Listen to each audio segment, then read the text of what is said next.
So Zimbabwe has got over 700 species of trees that are indigenous to the country, and one important tree that's got so many medicinal and spiritual purposes is what's called the Marula tree, Umganu.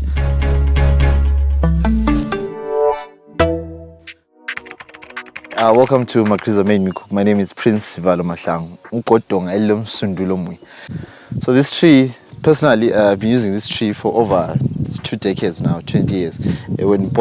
When I was a child, Sisakula, Ubaba Mama, and also Makriza, they used to prepare. We also discussed that in the video. A process, so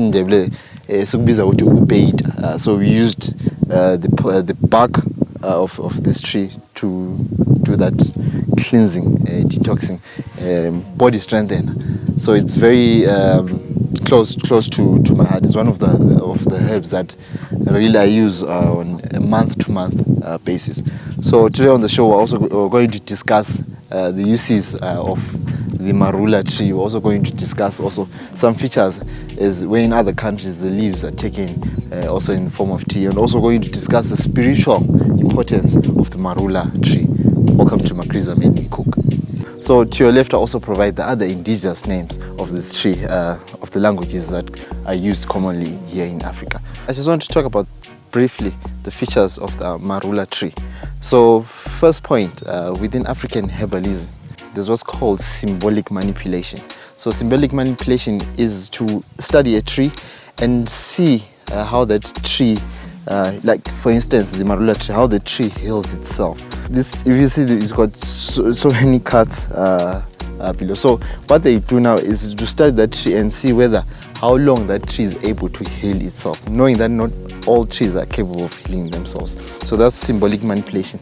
Then they take that to an external subject, in the case of a patient. So this tree grows to between 15 and 20 meters in height, and if you look at the fruit ripen in the month of December. But firstly they fall on the ground and they'll be green in the color, and they ripen on the ground, they ripen into yellow. So this tree now has accompanied the Bantu people across the continent, from Cameroon right here to southern Africa. And the best type of the Marula bark, the one that you want to use medicinal, is most cases found in places where there are rocks, like in Matobos. So the bark that you find there is of good quality. So good quality in the sense that the bark that you find has to be red in the color. So the high intensity in terms of the red color there is on the bark, the stronger that Marula tree is for medicinal purposes. So in Zimbabwe, the tree has several medicinal and food function properties. So the best type of this tree, as I mentioned earlier, is found within rocky areas. Like here in Zimbabwe, if you go to Matopo area, Matopo Hills, you would find the best type of the Marula tree. But the tree is widely available throughout the country and also throughout Southern Africa. So decoction of the bark treats several ailments from diarrhoea to haemorrhoids.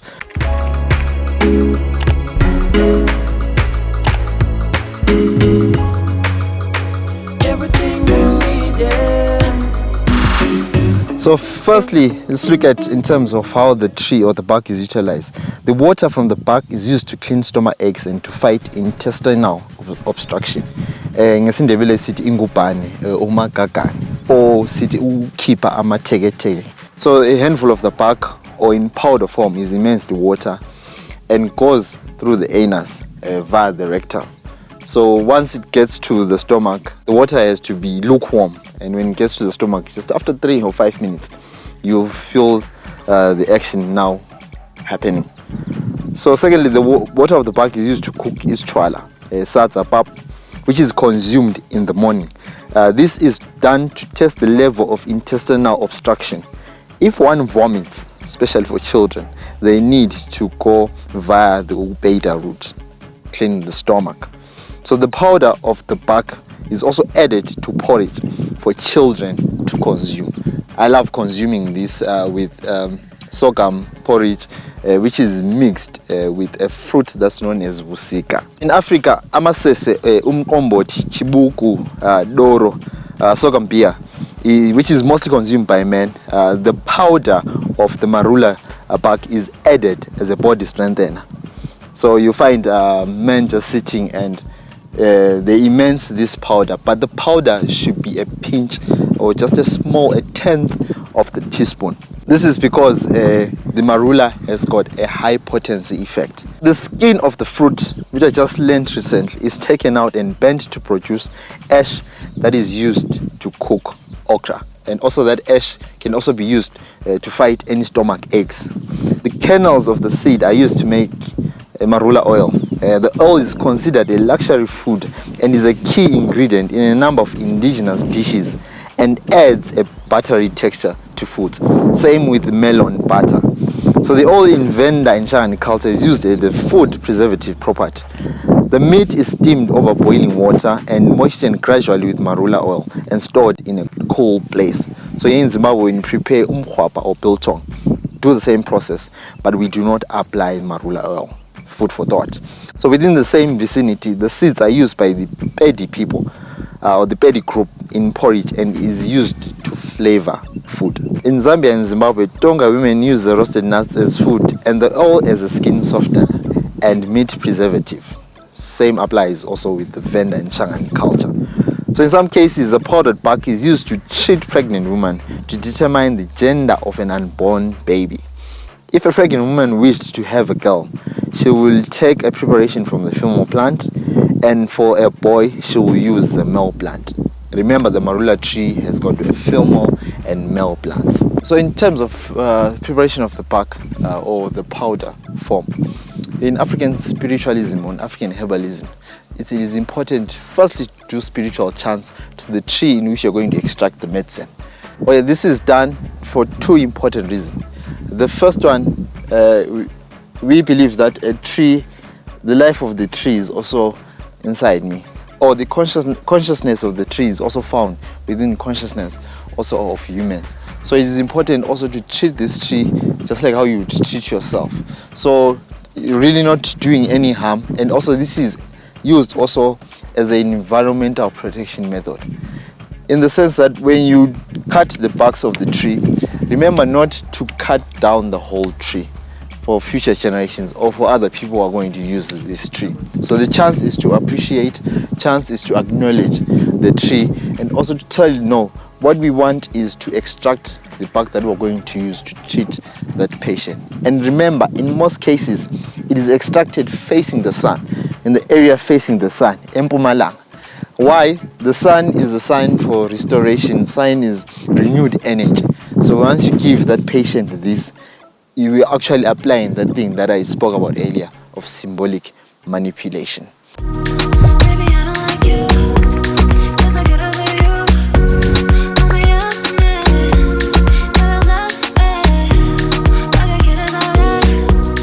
Another important fact is once you use the bark of this tree, it's used on an old age Marula tree. It produces the best type of color. The one that I'm standing, this is a young Marula in terms of the extraction. So you now take those barks. You can use isangela to cut that. Then when you take this, just place in a paper or in a plastic and just let it dry in the sun. Here in November now in Zimbabwe it's a bit hot, so it's actually going to take you 1 day, but in other seasons it's actually going to take you 2 to 3 days. After that you get your barks, extracted barks, and you start grinding. Sukika. When kika, then you serve to extract the powder. But if you want to use it in the freshest form, you just insert those barks in fresh water. Across Africa also, you find the tree has got significant economic impact on rural areas, and fruit farming communities prefer to plant the Marula as a way of attracting pollinators. Okay, so thank you for watching on talking more about the Marula tree. But I know these functions that I spoke about here in this video, please add more in terms of your culture on how you use this Marula tree. And also remember, in the spiritual world, this tree is also used for discussions, what we call Indaba, community meetings. And also when you find now, if you go around urban areas where there's this tree, you find now the emergence of churches that use also this tree. And also Nxa sithethela or nxa sibika, we usually go to the Marula tree, Umganu. So tell me what you use this tree, and also the powder and the barks that we spoke about. I know there are so many uses of Marula in terms also of the fruit. And remember, the fruit makes the liquor that we know as Marula. So, okay, thank you for watching. My name is Prince Valamashang. I'll love you to be part of the family. If you haven't yet subscribed, just a subscribe button there and turn on the bell notification. But then I'll catch you on the next one. Remember also, one last thing, the intake of these herbs is advised also with a healthy diet, balanced diet. And please also exercise, take a walk, go to the gym, do anything also. And remember, mental health. So catch you on the next one. Remember, towards Namago. Let's it. Peace.